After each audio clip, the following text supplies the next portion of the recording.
Hello, it's Christine Faulkner with Cava and Faulkner.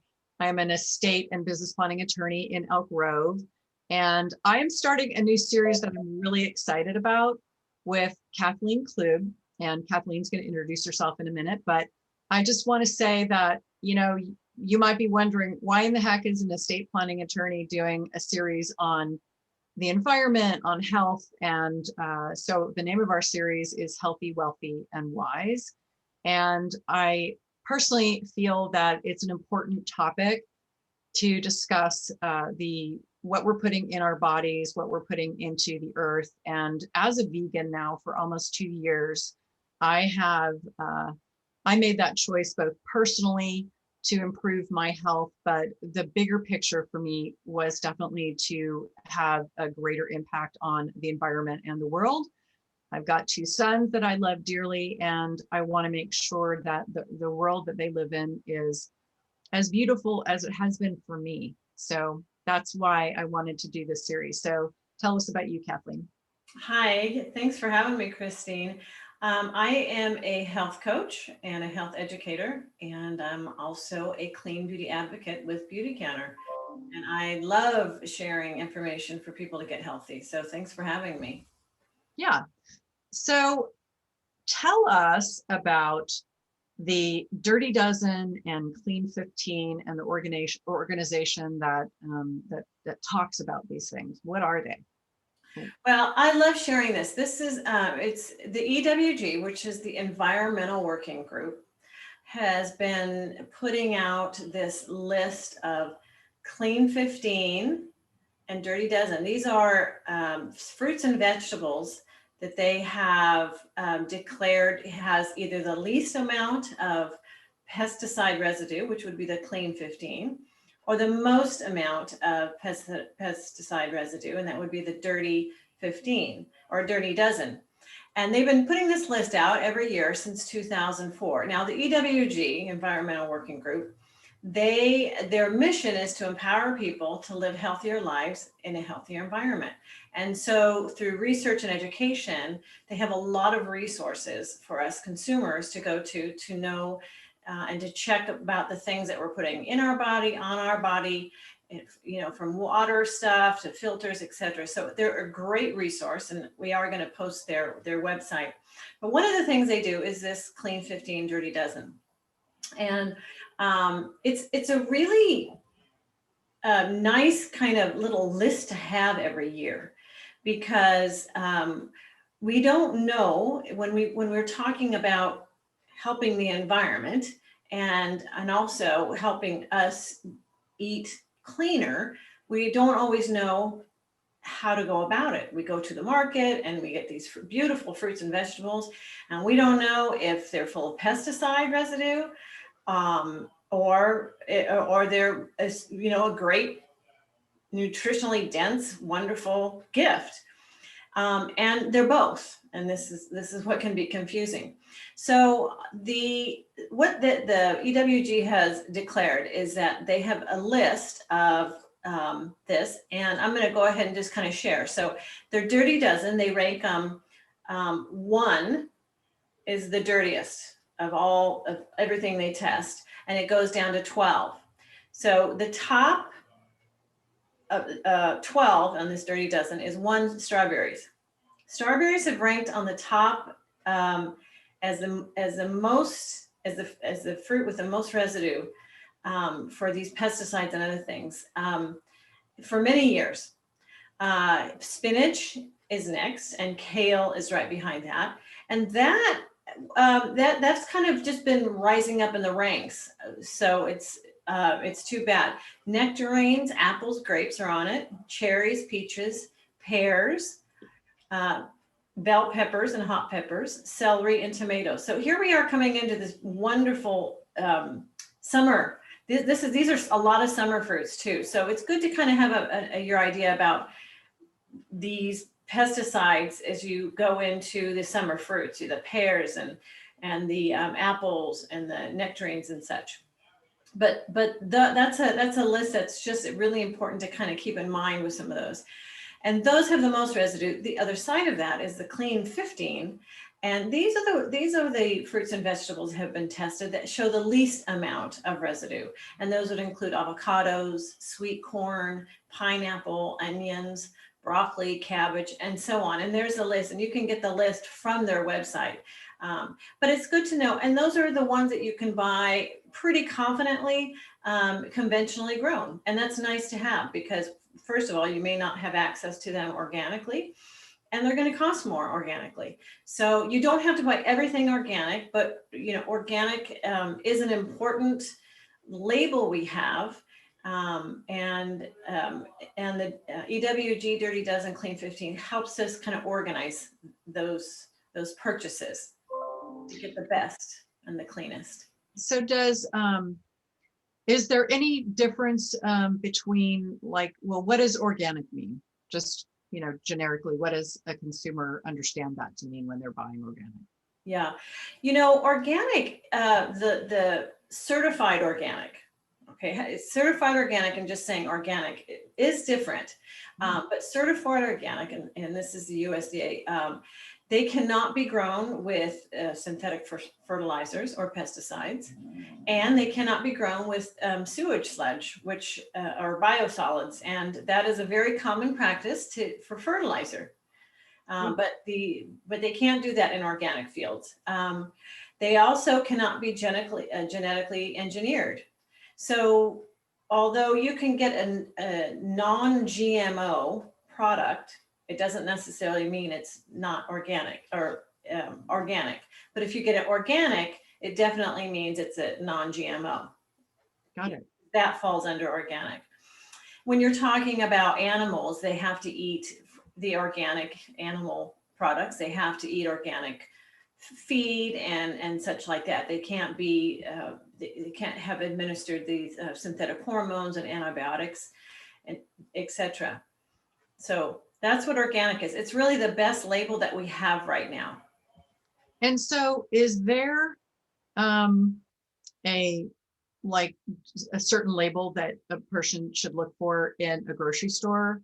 Are there different stickers? Do they mean different things, or does it just have to say certified organic? Yeah, certified organic is the label that you'd look for.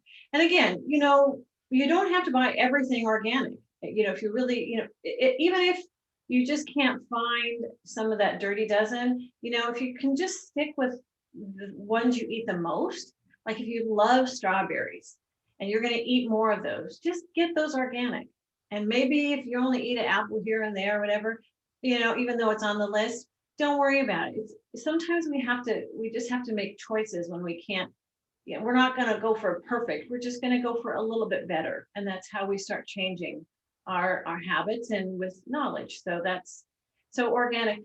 If you look on that little sticker on your fruit or vegetables, how your apples and oranges have a little sticker.